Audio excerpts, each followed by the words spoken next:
Vaktimizi nasıl değerlendirmeliyiz? 3. G. Ölümü ve can çekişme anını düşünmek. İnsan dünyaya veda edeceği, ahiret yolculuğuna başlayacağı o an bozduklarını düzeltmek, yıktıklarını yapmak ve eksikliklerini telafi etmek için bir anlık bir sürenin tanınmasını isteyecek. Fakat heyhat. Ne yazık ki çalışma vakti bitmiş, hesap ve karşılık zamanı gelmiştir.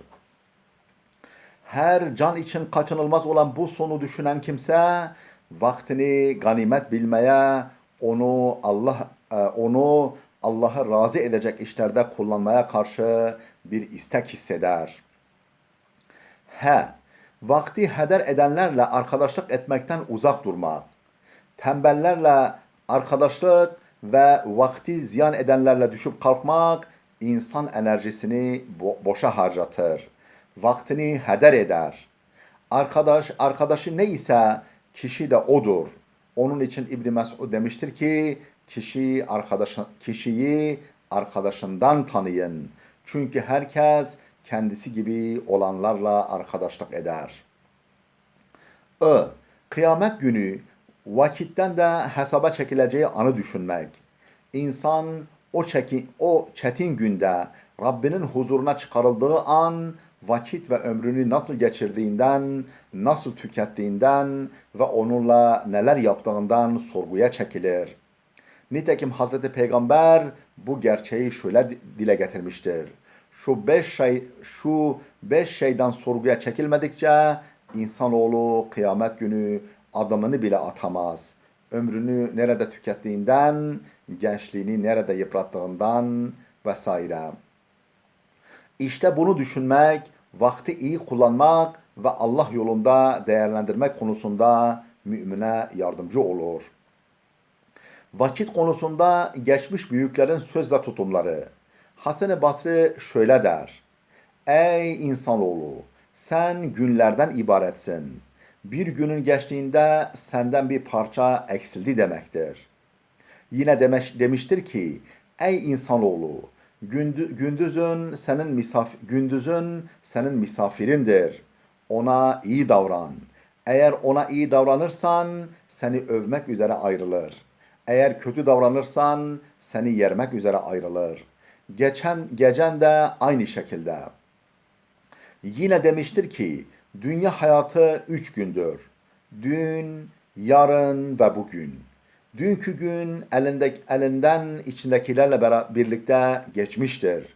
Yarın ise belki de erişemezsin. Sen elindeki sermayen olan bugünü iyi değerlendirmeye bak. İbn Mesud şöyle demiştir. Güneşi batıp da ömrümün kendisiyle biraz daha eksildiği, ancak salih amelimin artmadığı bir güne üzüldüğüm kadar hiçbir şeye üzülmem. Seri bin Müflis de demiştir ki, malının boş yere eksilmesine karşı üzülüyorsan, ömrünün eksilmesine karşı ağlamalısın. Vaktimizi nelerle değerlendirelim? Vakti değerlendirici meşgaleler çoktur.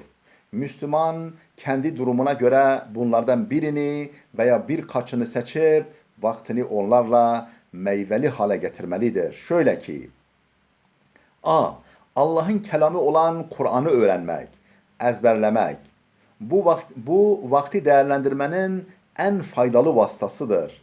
Hazreti Peygamber sallallahu aleyhi ve sellem Allah'ın kitabını öğrenmeye teşvik ederek şöyle buyurmuştur.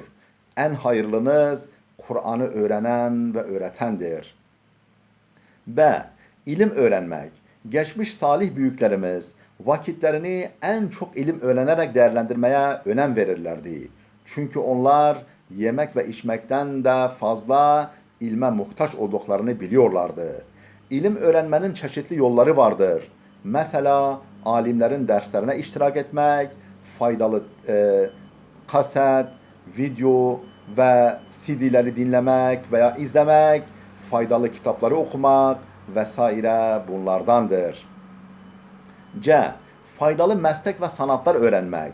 Mesela bilgisayar, yabancı dil, elektrik, elektronik, kuyumculuk, ticaret vesaire hep öğrenilmesiyle vaktin değerlendiği sahalardır. D. Yüce Allah'ı tefekkür ve zikretmek. Bu çok geniş ve son derece faydalı bir alandır. Hemen her an ve her yerde yapılabilir. Aynı zamanda son derece kolay ve masrafsızdır. Hazreti Peygamber sallallahu aleyhi ve sellem bir sahabisine şöyle tavsiyede bulunmuştur. Dilinden Allah'ı zikir eksik olmasın. Müminin kalbinin Allah'ı anmakla mamur olması, konuştuğunda onu anması, hareketlerinde onun emir ve yasaklarını gözetmesi ne güzeldir.